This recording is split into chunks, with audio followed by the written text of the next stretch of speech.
আমাদের জননেতা অধীর রঞ্জন চৌধুরী ইতিমধ্যে পৌঁছে গেছেন। সবাই একবার ওনার জন্য জোরদার হাততালি দিয়ে অধীর রঞ্জন চৌধুরী জিন্দাবাদ, অধীর রঞ্জন চৌধুরী জিন্দাবাদ, অধীর চৌধুরী জিন্দাবাদ, বাংলার জিন্দাবাদ, অধীর চৌধুরী জিন্দাবাদ, বাংলার জিন্দাবাদ, অধীর চৌধুরী জিন্দাবাদ, অধীর চৌধুরী রাজপথে মোদি মমতা হোশিয়ার, অধীর চৌধুরী রাজপথে মমতা মোদি হোশিয়ার, অধীর চৌধুরী রাজপথে মমতা মোদি হোশিয়ার, অধীর চৌধুরী আগে বড় হাত তোমারে সাথ হে, এখানে নেতা অধীর চৌধুরী জিন্দাবাদ, এখানে নেতা অধীর চৌধুরী জিন্দাবাদ।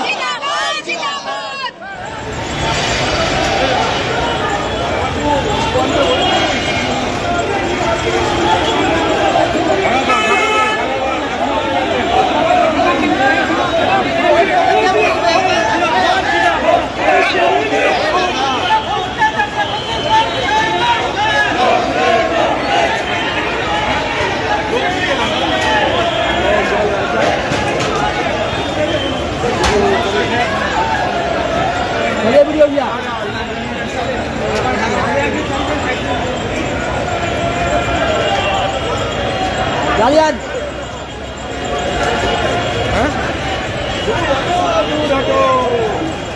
Hey. Hey, jadi ya, ada ya. Hey, ada. Ah, tadi.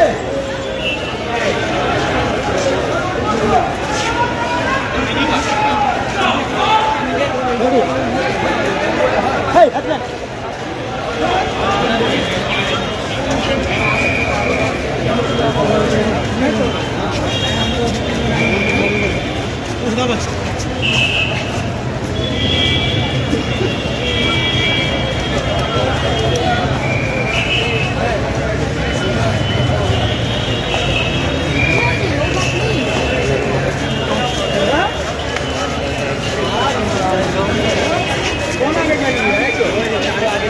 आगे चला है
কংগ্রেসের সাথী বন্ধু, আমার মা বোন সকলকে আমার তরফ থেকে আসসালামু আলাইকুম, নমস্কার জানিয়ে আপনাদের সামনে কিছু কথা রাখছি। আজকে এখানে আমি বসে শুনছিলাম আমাদের আগে সমস্ত বক্তারা ওয়াকফের সম্পত্তি যে লুট করার একটা ব্যবস্থা সরকার তৈরি করছে আইনিভাবে, সেই বিষয় নিয়ে সবাই বলেছে। কিন্তু এই বিষয়টা শুধু মুসলিম সম্পত্তির মধ্যে সীমাবদ্ধ থাকবে না, এটা বোঝার দরকার। আপনারা সবাই জানেন আমরা 200 বছর ইংরেজদের রাজত্বে আমাদের দেশটা ছিল, এবং ইংরেজরা আমাদের দেশে যখন ঢুকেছিল তারা গুজরাটের মাধ্যমে ঢুকেছিল, তারা ব্যবসা করার জন্য এসেছিল, মশলা বিক্রি করার জন্য। তারা মশলার ব্যবসা করার জন্য এসেছিল এবং ব্যবসা করতে এসে কিন্তু আমাদের দেশে তারা আগে ব্যবসার মাধ্যমে আমাদের দেশের অর্থনীতিকে তারা নিজের হাতে নিয়েছিল এবং তারপরে তারা আমাদের দেশেরই কিছু লোককে নিজেদের দলের মধ্যে রেখে আবার ওদের মাধ্যমে আমাদের দেশের উপরে শোষণ করেছিল। আজকে সেই পরম্পরা কিন্তু আবার পুনরায় বিস্তারিত হতে যাচ্ছে। আর ইংরেজরা আসছে না, এখন আমাদের দেশেরই পুঁজিবাদী যারা আছেন সেই পুঁজিবাদীরাই এখন আমাদের দেশকে আবার আমাদের দেশের অর্থনীতিকে নিজের হাতে নিতে চাইছেন, আবার আমাদের দেশকে পরাধীন করার একটা ব্যবস্থা হচ্ছে। তার জন্যই এই যে সরকার আপনারা কেন্দ্রে দেখছেন নরেন্দ্র মোদীর সরকার, এই সরকারটা গণতান্ত্রিক পদ্ধতিতে নির্বাচিত হয়ে এই সরকার তৈরি হয়নি। এরা গণতন্ত্রকে হত্যা করে ভোট চুরি করে নরেন্দ্র মোদী প্রধানমন্ত্রী হয়েছে। তার পুঁজিবাদী বন্ধুদের হাতে এই দেশটাকে বিক্রি করার জন্য তারই ষড়যন্ত্র হচ্ছে। একের পর এক অসাংবিধানিক আইন তৈরি করা আমাদের দেশে। আপনারা যে ভাবছেন কি ওয়াকফ সম্পত্তি মুসলমানের সম্পত্তি, এই মুসলমানের সম্পত্তি শুধু বাজেয়াপ্ত হবে না, এটা বুঝে রাখুন। এই ওয়াকফের আইনটা তৈরি করা হয়েছে যাতে মুসলমানদের সম্পত্তিকে দখল করার কথা সারা দেশকে শোনানো হচ্ছে, যাতে হিন্দুত্বের আবেগটাকে আরো জোরালো করা যায় এবং হিন্দুত্বের আবেগের মধ্যে দিয়ে দেশের হিন্দুদেরকে তারা নিজেদের সঙ্গে আরো যুক্ত করতে চাইছে।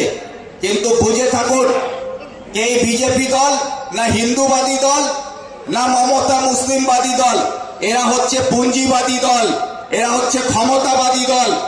এটাই আগামী দিনেও প্রমাণ হবে আর তাদের কার্যকলাপে এটা বারে বারে প্রমাণ হচ্ছে। আজকে যদি মোদীর দল হিন্দুবাদী দল হতো তাহলে আজকে বিহারে ক্ষমতা আসার পরে 1400 বছর পুরনো মন্দিরকে ভেঙে দেওয়া হলো। সেখানে আমরা দেখলাম যে মন্দিরের ভিতরে 1400 বছর পুরনো যে ঠাকুর ছিলেন, বজরংবলীর যে মূর্তি ছিল, তার গলায় কিভাবে শিকড় বেঁধে ট্রাক্টরের পিছনে বেঁধে সেই হনুমান ঠাকুরের কে মন্দির থেকে টানতে টানতে বের করে ভেঙে দেওয়া হলো। সেখানকার হিন্দুরাই যারা বলছে যে আমরা মোদীকে ভোট দিয়েছি, আমরা বিজেপিকে ভোট দিয়েছি, আজকে তারাই ওখানে দু হাত তুলে কাঁদছে যে আমাদের বুক ফেটে যাচ্ছে, আমাদের 1400 বছর পুরনো মন্দির শুধু ভেঙে দেওয়া হলো। কি কারণে? যে আরএসএস এর অফিসের গাড়ি রাখার জায়গা হচ্ছে না, আরএসএস এর পার্কিং এর জন্য 1400 বছর পুরনো মন্দির ভেঙে দেওয়া হলো। আজকে পাটনাতে বুলডোজার চলছে, গিয়ে দেখুন যেখানে বুলডোজার চলছে সেই গরিব মানুষরা সবাই হিন্দু পাড়াগুলোকে আজকে ভেঙে দেওয়া হচ্ছে এই বলে যে ওখানে আজকে উন্নয়নের জন্য ভাঙা হচ্ছে। তাই সেই হিন্দুরাই তখন সেই মা বোনদেরকে 10,000 টাকা দিয়ে দিয়ে ভোটগুলো কিনেছিল আর তাদেরকে ধর্মের নামে ভোট নিয়েছিল। আজকে বুলডোজার চালিয়ে তাদের ঘর ভেঙে দেওয়া হচ্ছে। দিল্লিতেও আপনারা দেখেছেন যে দিল্লিতে বিজেপির সরকার হওয়ার পরে কিভাবে দিল্লিতে ইসলাম এরিয়াগুলোকে ভেঙে দেওয়া হলো। সেই ইসলাম এরিয়াগুলোতে যারা থাকতেন তারাও হিন্দু আছেন, সেই হিন্দুদের বাড়ি উচ্ছেদ করা হলো। এই শীতকালে তারা ছোট ছোট বাচ্চাদেরকে নিয়ে আমাদের মা বোনরা তাদের বাড়িতে বয়স্ক লোক যারা অসুস্থ আছেন তাদেরকে নিয়ে এখন খোলা আকাশের নিচে তাদেরকে থাকতে হচ্ছে। আমরা দেখেছি কিভাবে সরদার বল্লভভাই পটেলের স্ট্যাচু লাগাবার জন্য 10,000-এর বেশি আদিবাসী গ্রামকে উচ্ছেদ করে দেওয়া হলো। সেই আদিবাসী যারা ছিল তারাও হিন্দু ছিল, সেই হিন্দুদেরকে উচ্ছেদ করে সেখানে সরদার বল্লভভাই পটেলের স্ট্যাচু লাগানো হলো। তাই আমি এখানে বসে যে বক্তব্য শুনছিলাম সবাই বলছিলেন যে আমাদের এখানে ওয়াকফের সম্পত্তি লুট হচ্ছে। তা আপনাদেরকে একটা কথা বলি, ওয়াকফের সম্পত্তি হচ্ছে শুধুমাত্র দরজা। আপনি যখন একটা যদি ভিক্টোরিয়া তো সবাই চিনেন, ভিক্টোরিয়া ঘুরতে গেছেন আপনারা সবাই, ভিক্টোরিয়ার প্যালেসের ভিতরে যখন ঢুকতে হয় তখন আপনি যখন ভিতরে ঢোকেন না, তা আপনি শুধু 10x10 একটা দরজা দিয়ে ঢোকেন। তারপরে ভিতরে গিয়ে পুরো প্যালেসটা পান। ঢোকার জন্যে 10x10 একটা দরজা আছে, সেই দরজা দিয়ে ঢোকার পরে আপনি প্যালেসে যেতে পারবেন। তো এই ওয়াকফের সম্পত্তিটা হচ্ছে ভারতবর্ষের ধর্মের নামে যে সকল সম্পত্তি আছে তাতে ঢোকার একমাত্র দরজা হচ্ছে এটা। এই দরজা দিয়ে প্রথম ঢুকবে, তারপরে ভারতবর্ষে হিন্দুদের, শিখ, ইসাই সমস্ত জাতি ধর্মের নামে দেবত্ব সম্পত্তি যতগুলো ভারতবর্ষে আছে প্রত্যেকটা সম্পত্তি আগামী দিনে সরকার বাজেয়াপ্ত করবে। এটা আপনারা বুঝে থাকুন। একটাও সম্পত্তি থাকবে না। কেন থাকবে না, इस बात को समझने की जरूरत है हमारे खास करके हमारे नौजवान साथियों को। जो आपको मजहब के नाम पर जज्बाती बना दिया जाता है, किसी को कहा जाता है जय श्री राम और किसी को कहा जाता है नारे तकबीर अल्लाह अकबर। ये नारे तकबीर अल्लाह अकबर के नारे से हमारे खून में जोश आ जाता है, किसी के जय श्री राम के नारे से जोश आ जाता है। लेकिन जोश आने से पहले होश में रहने की जरूरत है कि हमको धर्म के नाम पर सिर्फ हमारे इस्तेमाल किया जा रहा है। और इसका नतीजा आप देखिए कि आज हमारे देश में नौजवानों की जरूरत है आज रोजगार। आज रोजगार पर चर्चा नहीं होता है। आज हमारे पढ़े लिखे लोगों को नौकरी चाहिए, आज नौकरी की बात नहीं होती है। बीमारों के लिए इलाज के लिए अच्छा हॉस्पिटल चाहिए, आज हॉस्पिटल की बात नहीं होती है, इलाज का बात नहीं होता है। आज गांव गांव में जाइए, लोगों को गांव से निकलकर शहर तक आने के लिए अच्छी सड़कों की जरूरत है, आज सड़कों की बात नहीं होती है। आज तरक्की की बात नहीं होती है। आज बात होती है तो हिंदू और मुसलमान की, मंदिर और मस्जिद की। आज इसी पे हमको उलझा के रखा जा रहा है। तो इस बात को समझने की जरूरत है कि वक्फ का जो संपत्ति है, इस पर जो हमारी माननीय मुख्यमंत्री ने बंगाल के लोगों को जिस तरह से धोखा दिया है, इसके लिए बंगाल के लोग कभी उसको माफ नहीं करेंगे। और इसी वजह से मुख्यमंत्री ममता बनर्जी ने ये कहा था कि अगर मैं जिंदा रहूंगी तो यहाँ वक्फ नहीं होगा, मैं जिंदा रहूंगी तो SIR नहीं होगा। तो आज SIR भी हो रहा है, आज वक्फ भी हो रहा है। तो उनकी जुबानी ये बात साबित होती है कि ममता बनर्जी आज की तारीख में जिंदा नहीं है। और इसीलिए आप लोगों ने देखा होगा कि 7 दिसंबर को उत्तर दिनाजपुर में चाकुलिया विधानसभा के अंदर मैंने एक जुलूस निकाला था वक्फ और SIR के खिलाफ। उस जुलूस में बाकायदे मैंने ममता बनर्जी की तस्वीर को लेकर ये कहा था कि RIP लिखा हुआ था, उसको लेकर काफी चर्चा हुआ। हमारे नेता